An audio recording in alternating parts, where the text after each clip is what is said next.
Well, thank you for the introduction, and I would like to start by thanking the administrations to invite me here today for this presentation. And what I want to talk today is I want to talk about how Alberta is going to is in the process to meet the challenges of radioisotope and radiopharmaceutical production and the increase of the demand for such radioisotope and radiopharmaceutical. What I'm going to focus a little bit on the point of view of TracerHUB. And do we have the first slide? Okay, sure. So I'll continue a little bit. So I'm going to focus on the point of view of TracerHUB. And TracerHUB is the provincial radiopharmacy, centralized radiopharmacy program within Alberta Health Services. And so I think it's one of the first discussion where we're going to see the point of view of centralized radiopharmacy. So before we start with the strategy that Alberta is putting in place for the increased demand of radioisotope and radiopharmaceuticals, we have to have a good understanding what the ecosystem is. And so I'm going to start with that. Sorry about that. At the moment, the Alberta has approximately 40 nuclear medicine departments. So 16 of them are included within AHS, and 20 of them are either community-funded or private clinics. One thing to keep in mind is TracerHUB, which is, like I said, the centralized radiopharmaceutical program within AHS, provide either isotope or radiopharmaceutical for more than 70% of those clinics. So what we have in Alberta right now is 75 SPECT CT scanners, or SPECT scanners, and we provide 120,000 scans per year. You can imagine that with 120,000 scans, you need a lot of supply for doing those scans, and TracerHUB is producing more than 28,000 batches of different radiopharmaceuticals per year. So that's close to 100 per day. It's a fairly large number. And we also have in Alberta at the moment 7 SPECT CT cameras, soon to be 9 by probably the end of 2027. And we are expecting to almost be at 10 to 15 by the end of 2030. So at the moment, we provide approximately 22,000 scans per year, PET CT scans, and in order to do those scans, you need the radiopharmaceutical for it, and that is done mostly using the cyclotron, and we produce approximately 1,400 batches of FDG and other radiopharmaceuticals per year. For those who are familiar with radiopharmacies, this is a fairly significant number of batches, 5 to 7 batches per day. So not insignificant. What I put at the bottom here is a bit off topic, but I still want to talk about it. At the moment, CRC is producing approximately 18,000 vials of what we call cold kits. Cold kits are the precursor for SPECT radio tracers, and this is, to my opinion at least, one of the weak links in our diagnosis and therapy schemes. We have very few suppliers for cold kits, and so what we have here in CRC is a backup system licensed by Health Canada, of course, to work when the supply chain is not working, and this happens on a regular basis.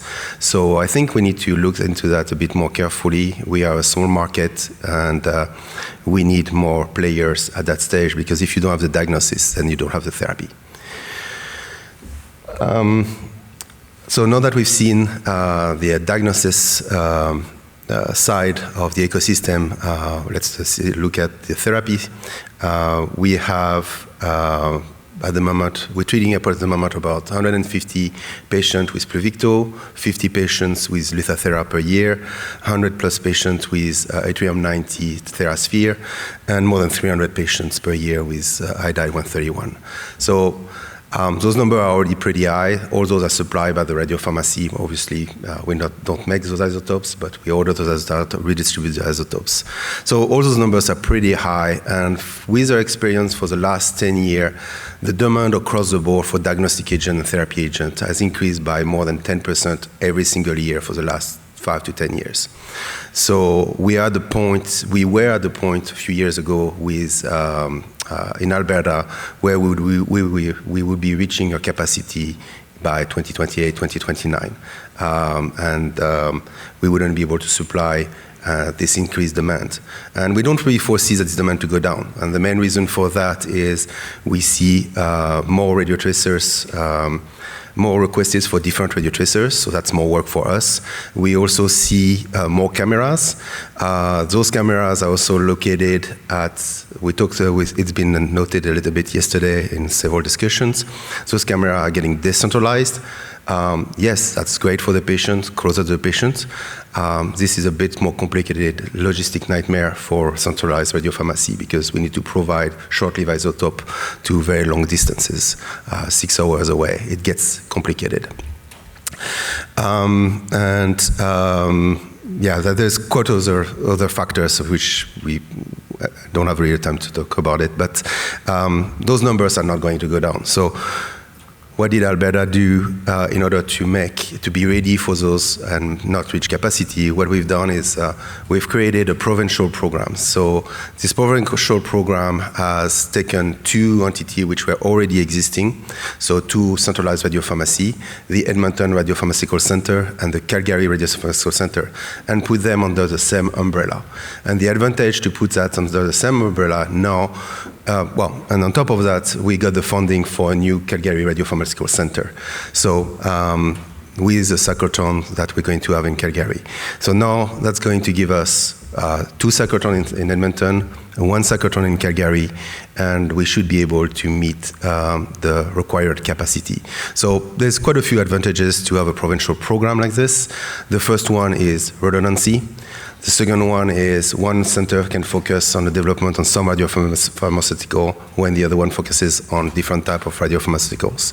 And then because we share everything, equipment, we have the same type of equipment, the transfer of methodology is very simple. The training between different centers is simplified as well. So we are hoping that we're going to have a better capacity, a better diversity access to different radio tracers, and training is going to be much easier. A couple of pictures of what we have. So in Edmonton, we have at the moment 2 facilities, a CCI facility with an aging facility, which mostly focus on clinical trial now, and little bit of research. No, well, actually quite a bit of research. So clinical trial research and redundancy when the Edmonton cyclotron is down. What you see at the bottom right is actually the SPECT compounding lab.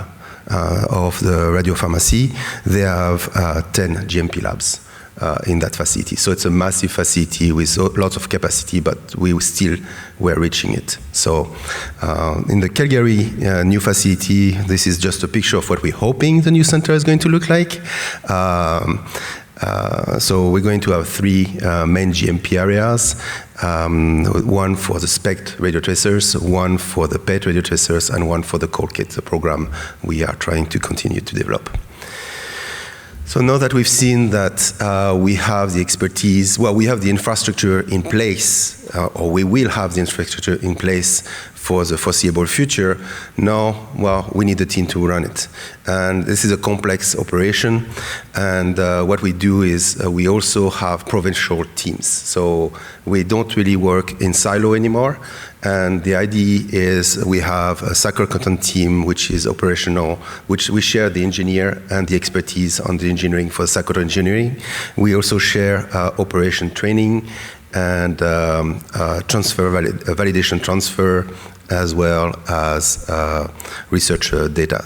So the synergy is pretty good. We also identified that we had 2 weak points, which were quality insurance and regulatory affair. So for the last 2 years, we've been reinforcing our team fairly aggressively. And what we really want to be able to is we want to be able to bring a product from the bench all the way to not only the patient, but all the way to commercialization. So we have collaboration with academic, and we want to be able to bring those products all the way to commercialization.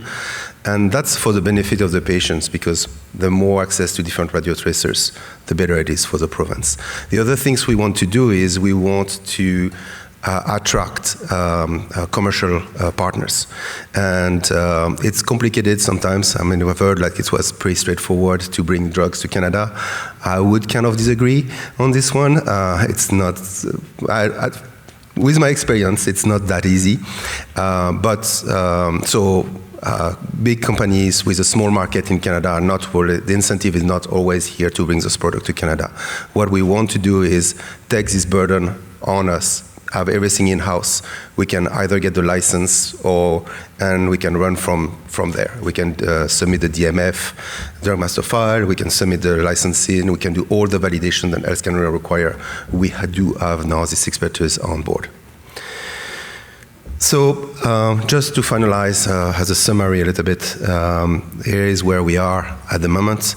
So ERC does approximately 12,000 batch of SPECT radiotracer per year. They have 1 approved drugs, and they have 6 clinical trials ongoing. CRC, well, the new facility is not operational, but will be soon in 2028. We're doing at present 16,000 batch of SPECT radiotracer per year. We have 6 NDS approved drugs with Health Canada, and those are the core kits.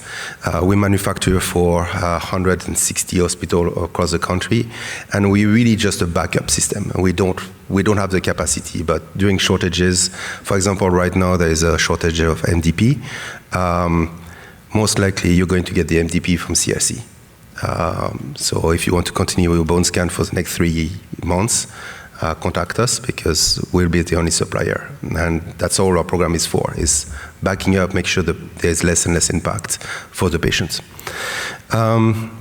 Let's move on. This is a little bit of portfolio where we're at. We're hoping that we can really expand that with commercial collaborations. On the right, you can see the different core kit that we're making at the moment. On the left, the radio tracers, which are done at ERC. I talk about the multidisciplinary expertise that we have. Because we're sharing all the expertise across the province, then we are able to have a very large spectrum of expertise. We have radiopharmacy experts, we have radiochemistry experts, we have radio safety, anything you need. I mean, it takes a village, and we have it all now. All of this really is based, we can't do it alone. And so we work highly with partnership with the academic partners, and mostly for the clinical trial, but as well for the basic research. We have several researchers at the University of Alberta, which are very prolific and give us access to new radioisotopes as well as new radiotracers. And so we're looking forward now with the team and the project we're building to be able to bring that commercially. We also have collaboration with teaching entity, again, to have strong collaboration with the University of Alberta allows us to have access to very good radiochemists, which we really need, and it's really difficult to find in Canada. There's not that many of them, and there's definitely almost no radiopharmacists anymore. So we need this expertise, very difficult to find, but we have access to some of it on site. And we collaborate also with SAIT to get access to nuclear medicine technologists. Finally, we also have several partnerships ongoing and starting with our partners, CPDC, Novartis, Jubilant. I'm going to miss, we started a lot of discussion with a lot of companies which seem to be interested to start working with us due to the new setups that we have in place. And finally, we also, I mentioned, we provide access to cold kits to about 160 hospitals in the country. So those discussions that we have with those centers are very helpful as well. Thank you very much for your time.